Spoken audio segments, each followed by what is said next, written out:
Hi friends, welcome to my cooking channel. કેમ છો બધાને? જય શ્રી કૃષ્ણ.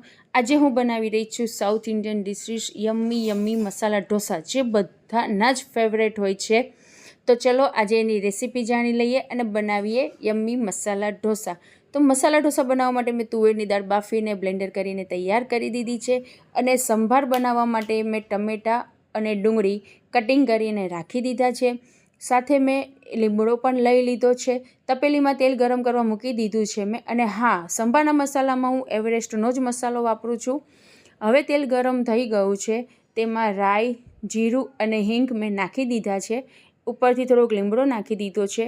ડુંગળી નાખીને ડુંગળી ચઢાવવા પણ મૂકી દીધી હતી. ટમેટાં પણ એડ કરી દીધા છે. એને પ્રોપર મિક્સ કરીને અંદર હળદર, સ્વાદ અનુસાર મીઠું અને તમે તીખાશ ખાતા હો એ રીતે લાલ મરચું અને હા, સંભારનો મસાલો તો ખરો જ નાખવાનો.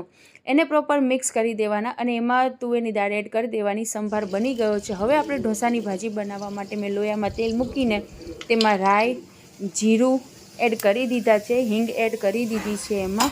હવે મેં એમાં નાખી દીધી છે લસણની પેસ્ટ મેં નાખી છે પહેલાં અને પછી ડુંગળી એડ કરી છે.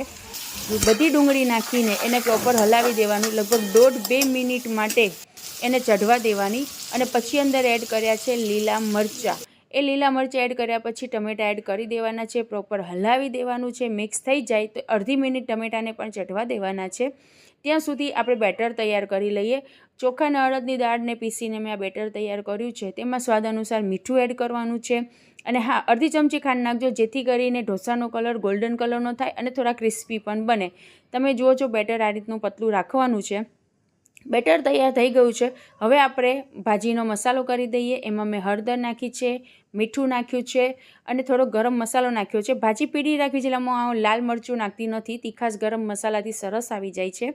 અને હવે નાખી દીધા છે એમાં બાફેલા બટેકા. એને પણ પ્રોપર રીતે આપણે મિક્સ કરી દઈશું. તમે જુઓ છો કે ખૂબ જ યમી મસાલા ઢોસા બની ગયા છે. તો મને કમેન્ટ્સમાં ચોક્કસથી કહેજો કે તમને આ મારી રેસીપી કેવી લાગી. અને કોઈ પણ ભૂલચૂક થતી હોય તો માય ડિયર ફેમિલી મને ચોક્કસથી કહેજો કે મારી ક્યાં ભૂલચૂક થાય છે વિડીયો શૂટ કરવામાં. અને કમેન્ટ્સમાં ચોક્કસથી કહેજો કે તમને આ રેસીપી કેવી લાગી. Thank you so much for